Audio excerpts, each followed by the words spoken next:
Everyone, this is Tarif and welcome back to another new video. भाई आज हम लोग फिर से इंटरनेशनल रिलेशन के क्वेश्चंस को डिस्कस करेंगे, मगर उससे पहले बहुत से स्टूडेंट मुझे ये कह रहे हैं कि कौन सी बुक्स पढ़ी जाए, आप कौन सी बुक्स सजेस्ट करोगे। मैंने पहले भी बताया एनडी रोड़ा और आर गुप्ता की पॉलिटिकल साइंस की बुक्स हैं जिनमें previous year question papers with explanation बताए गए हैं। अगर आपको वो मिल रही है लेके सॉल्व कर लो, नहीं मिल रही है तो भाई गूगल में जाओ, बहुत सारे प्रीवियस ईयर क्वेश्चन पेपर आपको पॉलिटिकल साइंस के मिल जाएंगे, वो पकड़ो और सॉल्व करो। क्योंकि जो सीयूईटी का क्वेश्चन पेपर है वो आने वाला है एमसीक्यू फॉर्मेट में, और एमसीक्यू फॉर्मेट को सॉल्व करने का सबसे बेस्ट तरीका यही होता है, प्रीवियस ईयर क्वेश्चन को सॉल्व करो। वही काम हम लोग भी यहां कर रहे हैं। एनीवे, शुरू करते हैं आज का क्वेश्चन। फर्स्ट क्वेश्चन आ चुका है, क्वेश्चन नंबर 39 आईआर का। In international relations non governmental organisations are considered sub state actors, transformative actors, weak actors, non state actors.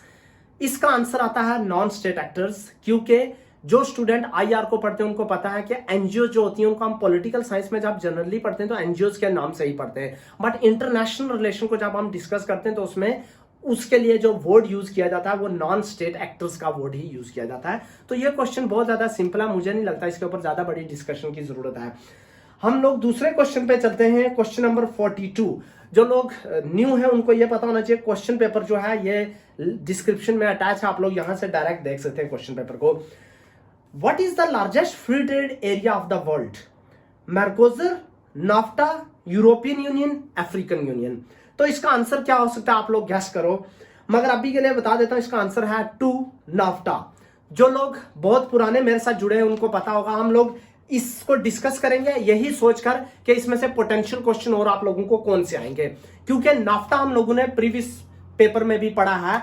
NAFTA आप लोगों को याद होगा, हमने पढ़ा था NAFTA, NAFTA, north American free trade agreement. इसमें से और क्वेश्चन ये आता है, फर्स्ट तो आ जाता है north American free trade agreement कब इस्टेब्लिश किया गया था। तो याद रखना 1994 में जो था नाफ्टा आया था, और इसमें ये दूसरा क्वेश्चन आता है कौन कौन सी 3 कंट्रीज थी, और वो कंट्रीज आपको पता है यूएस, मैक्सिको और तीसरी थी Canada, right. US, Mexico and Canada, ये 3 कंट्रीज थी जो नाफ्टा का पार्ट है, और इसका बेसिक पर्पस यही था, ट्रेड बैरियर्स को हटा देना, इन्वेस्टमेंट बैरियर्स जितने भी आ रहे हैं उनको हटा देना, और एक फ्री ट्रेड होने देना है। इस एग्रीमेंट को USMCA के नाम से भी जाना जाता है, United states Mexico Canada agreement, right. तो 1994 में हुआ था। एक क्वेश्चन ये आ सकता है। दूसरा, इसमें 3 कंट्रीज कौन सी हैं? यूएस है, मैक्सिको है और कनाडा है। आपका 2 क्वेश्चन कवर हो गए। और तीसरा जो है, इसको USMCA भी इस ट्रेड का नाम है। और 4th क्वेश्चन आपका ये कवर हो गया कि नाफ्टा जो है एक सबसे बड़ा जो है फ्री ट्रेड एग्रीमेंट है, ना ही मर्कोजर है, ना ही अफ्रीकन यूनियन है, और ना ही जो है यूरोपियन यूनियन है। बट इसके साथ जो दूसरे क्वेश्चन अब हैं उनको भी डिस्कस करते हैं। हमने पहले किया है मर्कोजर क्या है, आपको आप दूसरा क्वेश्चन जो है मर्कोजर भी आ सकता है, MERCOSUR। मेरा राइटिंग से कंप्रोमाइज थोड़ा कर लेना, राइटिंग में भी हो सकता है साफ ना हो। मर्कोजर जो है भाई, ये साउथ अमेरिकन जो कंट्रीज हैं, राइट, साउथ अमेरिकन जो कंट्रीज हैं उनका जो है एक ट्रेड ब्लॉक है, जो जहां पे साउथ अमेरिकन कंट्री जो है ट्रेड करती हैं। इसके 4 जो हैं फुल मेंबर हैं, 4 जो हैं फुल मेंबर हैं, और एक इसका जो मेंबर था वो फुल मेंबर नहीं रहा, उसको सस्पेंड कर दिया गया है, वो है वेनेजुला। वेनेजुला को सस्पेंड कर दिया गया है। बाकी 4 इसके जो फुल मेंबर कौन कौन से आप लोगों को लिखवा देता हूं।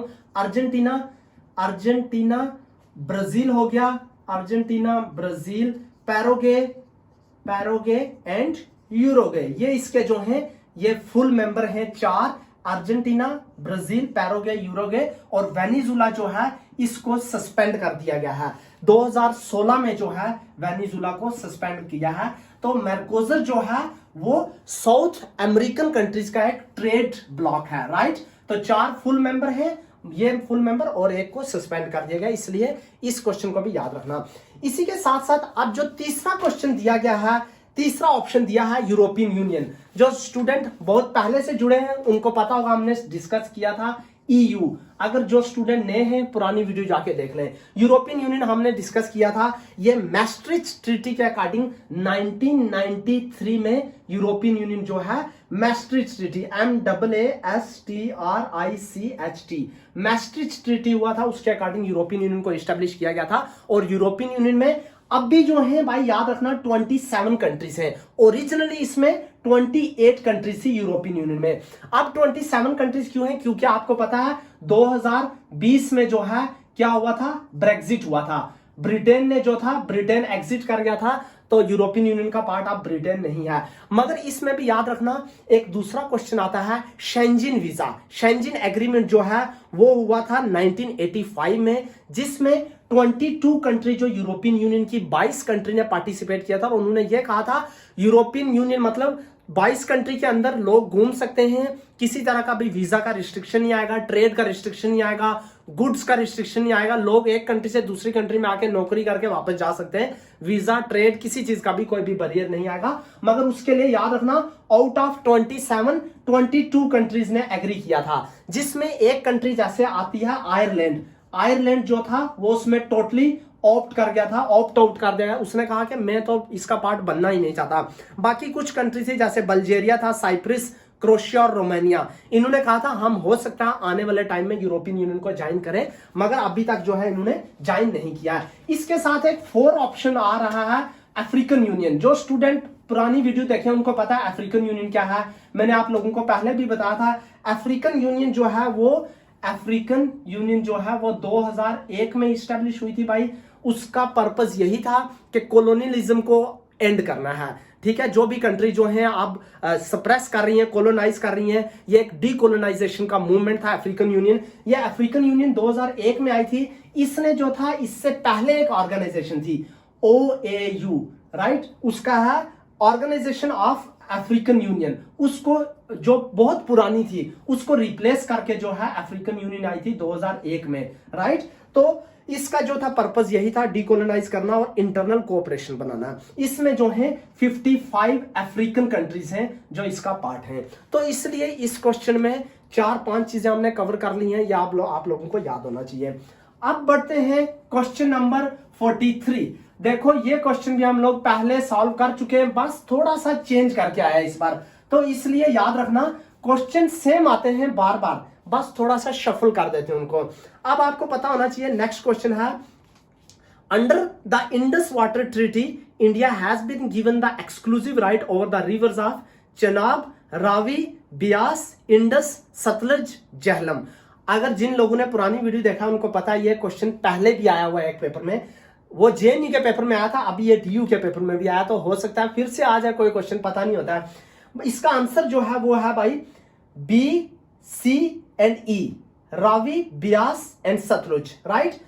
इंडस वाटर ट्रीटी का जो इंडिया पे जो एक्सक्लूसिव राइट है, जो ईस्टर्न रिवर है, इसमें कुछ ईस्टर्न रिवर है और कुछ वेस्टर्न रिवर है, राइट। ईस्टर्न रिवर में कौन से आते हैं?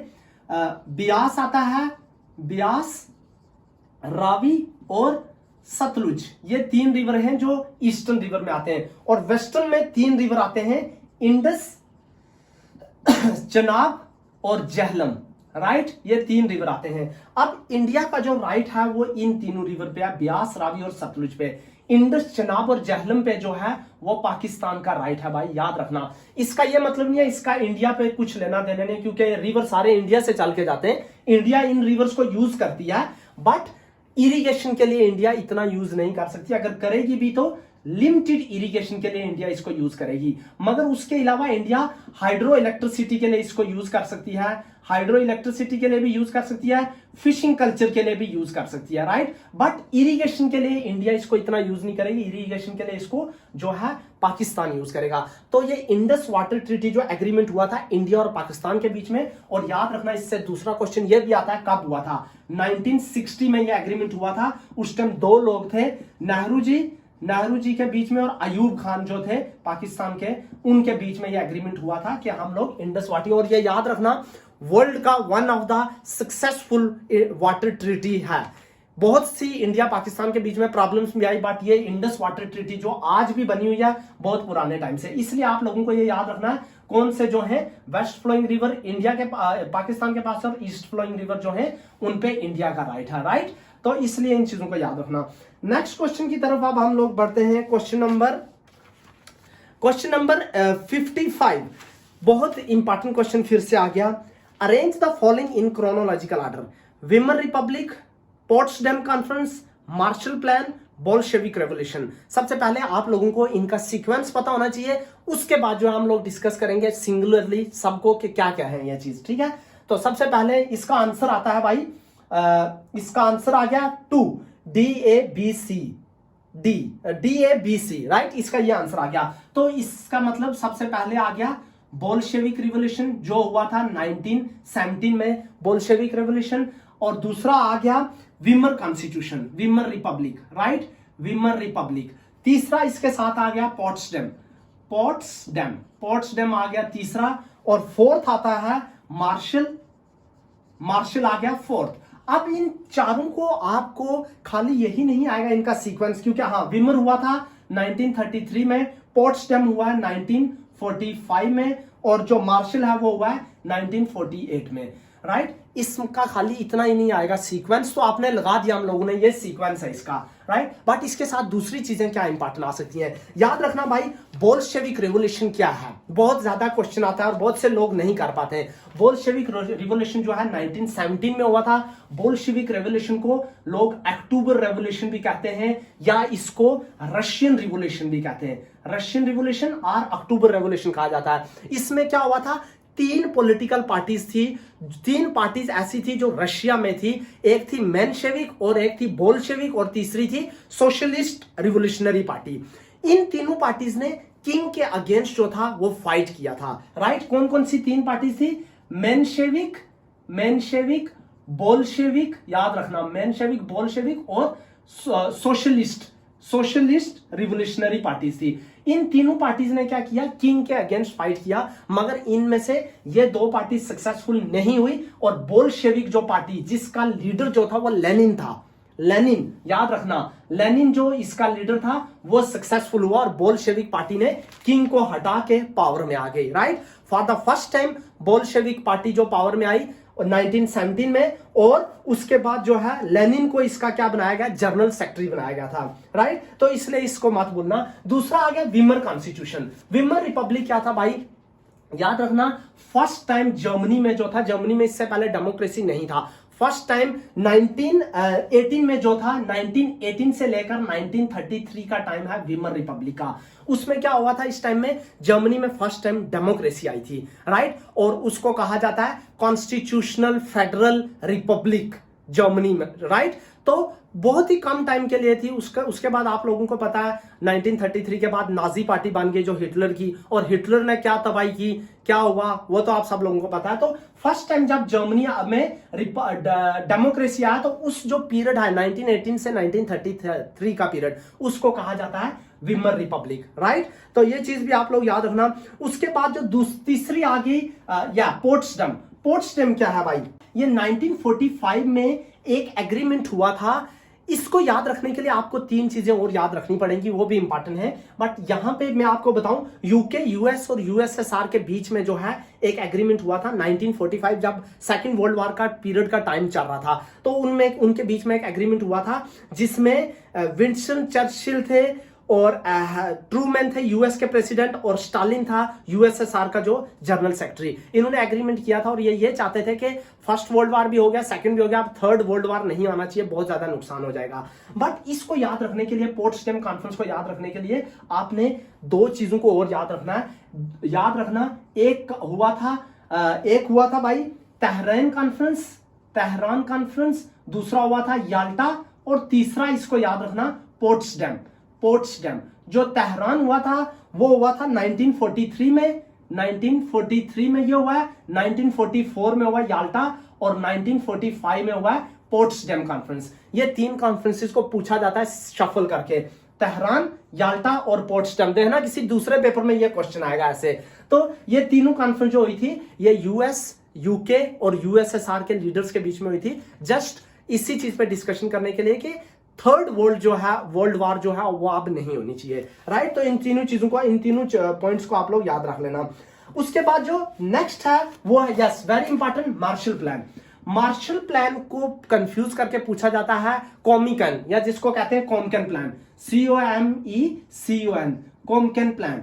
मार्शल प्लान हुआ था 1948 में और इसके रिस्पॉन्स में जो है कॉमकेन प्लान आया था 1949 में। अब क्या था मार्शल प्लान, इसको ऐसे भी पूछा जाता है व्हाट इज मार्शल प्लान। तो मार्शल प्लान जो था वो एक्चुअली यूरोप जो था वो आपको पता है बहुत ज्यादा डिवेस्टेशन में चला गया था वार के बाद, राइट। सेकेंड वर्ल्ड वार जब हुई तो यूरोप की हालत खराब हो गई थी, इसलिए यूएस ने जो था मार्शल प्लान जो था यूएस ने चलाया था टू रिकंस्ट्रक्ट। याद रखना आप ये वर्ड याद रखना, ये ऐसे ही पूछा जाता है, रिकंस्ट्रक्शन ऑफ वेस्टर्न यूरोप, ये भी याद रखना साथ में, reconstruction of western Europe. Marshall plan था वेस्टर्न यूरोप को रिकंस्ट्रक्ट करने के लिए, और जो कॉमकेन प्लान था वो था ईस्टर्न यूरोप को जो था रिकंस्ट्रक्ट करने के लिए। मार्शल प्लान चलाया था यूएस ने, कॉमकेन प्लान जो चलाया था इसी के रिस्पांस में सोवियत ने, राइट। सोवियत कह रहा था मैं ईस्टर्न यूरोप को रिकवर करूंगा और यूएस कह रहा था मैं वेस्टर्न यूरोप को भी रिकवर करूंगा। इसका इनका पर्पस यही था कि यूरोप टॉर्न हो चुका था वार से, उसको रिकवर करना है, उसकी इकोनॉमी को ग्रो करना है, और यूएस चाहता था कि मैं कैपिटलिज्म को ग्रो करूंगा वेस्टर्न यूरोप में, जबकि सोवियत चाहता था मैं ईस्टर्न यूरोप में कम्युनिज्म को ही फैलाता रहूं। इसका पर्पस यूएस ये चाहता था कम्युनिज्म को टोटली एंड करना और कैपिटलिज्म को जो है इस्टेब्लिश करना। इसलिए मार्शल प्लान को कॉमकेन प्लान के साथ पूछा जाता है, तो ये क्वेश्चन आप लोग भूलना मत, राइट। अब नेक्स्ट आ गया भाई, इसके बाद जो क्वेश्चन है लास्ट क्वेश्चन करेंगे आज का, क्योंकि वीडियो ज्यादा लंबी हो जाती है। South Asian free trade agreement has not been successful because of narrow export base of countries, lack of bilateral trade agreement, political hurdles. तो इसके बारे में हम लोगों ने एक बार पहले भी डिस्कस किया था, क्वेश्चन को रिपीट कर लेते हैं। South Asian Free Trade Agreement has not been a success because of narrow export base of countries, lack of bilateral free trade agreements, political hurdles। इसका आंसर जो है वो आता है सेकंड, A and C। क्यों? उसका एक रीजन है, जैसे जो लोग पहली वीडियोस को वॉच किए उनको पता होगा, साफ्टा हम लोगों ने पढ़ा है, नाफ्टा जो है वो 1994 का है, बट साफ्टा जो है वो है 2004 का, राइट। इसको शफल करके पूछा जाता है, आप भूलना मत। नाफ्टा जो है वो है 1994 का और साफ्टा जो है वो है 2004 का, और इसको शफल करके पूछा जाता है। साफ्टा में जो है वो है कितनी कंट्रीज भाई, 8 सार्क कंट्रीज, 8 सार्क कंट्रीज हैं। South Asian association for regional corporation की जो 8 कंट्रीज हैं वो साफ्टा का पार्ट है, और नाफ्टा का पार्ट जो है वो तो आपको बता दिया मैंने, यूएस, मैक्सिको और कनाडा जो है वो नाफ्टा में आती हैं। अब साफ्टा में यहाँ पे इंपॉर्टेंट चीज क्या है, हम सब लोगों को इस क्वेश्चन को सॉल्व करते हैं। हम सब लोगों को पता है यहाँ पर कंट्री जो आती है वो है पाकिस्तान, अफगानिस्तान, इंडिया है, मालदीव्स है, श्रीलंका है, बांग्लादेश है, भूटान है। इन कंट्रीज की आपस में बनती इतनी ज्यादा नहीं है, तो इसीलिए इसका आंसर यही है। साफ्टा क्यों सक्सेसफुल नहीं हो पा रहा है, यही रीजन है। Number 1, political hurdles. इंडिया और पाकिस्तान के बीच में आप लोगों को सबसे पहले पता है कि बहुत बड़ा कंफ्लिक्ट है, कभी भी कोई चीज इनकी सक्सेसफुल नहीं हो पाती है। तो बेसिक रूल, इंडिया और श्रीलंका का भी यही प्रॉब्लम है, इंडिया और बांग्लादेश का भी यही प्रॉब्लम है, उधर से पाकिस्तान और अफगानिस्तान का भी यही प्रॉब्लम है। तो दैट इज द रीजन के साफ्टा जो है वो सक्सेसफुल नहीं हो पा रही है। वन ही पॉलिटिकल हर्डल, दूसरा जो है narrow export base of countries. जो गुड्स जो ट्रांसपोर्ट हो रही है यहाँ वहां वो कुछ बहुत ही ज्यादा नैरो है, बहुत ही ज्यादा लिमिटेड है, ये रीजन है। बी इसका रीजन हो ही नहीं सकता, lack of bilateral free trade agreement, क्योंकि बायलैटरल एग्रीमेंट इनमें चलता रहता है। तो यही था भाई आज का क्वेश्चन पेपर। अगर आप लोगों को कुछ भी और पूछना है तो मुझे कमेंट बॉक्स में करना, बाकी वीडियो को लाइक कर देना, शेयर कर देना। होपफुली आप लोगों के लिए हेल्पफुल हो रही है वीडियोस। मिलते हैं नेक्स्ट वीडियो में, take care, bye bye, love you all.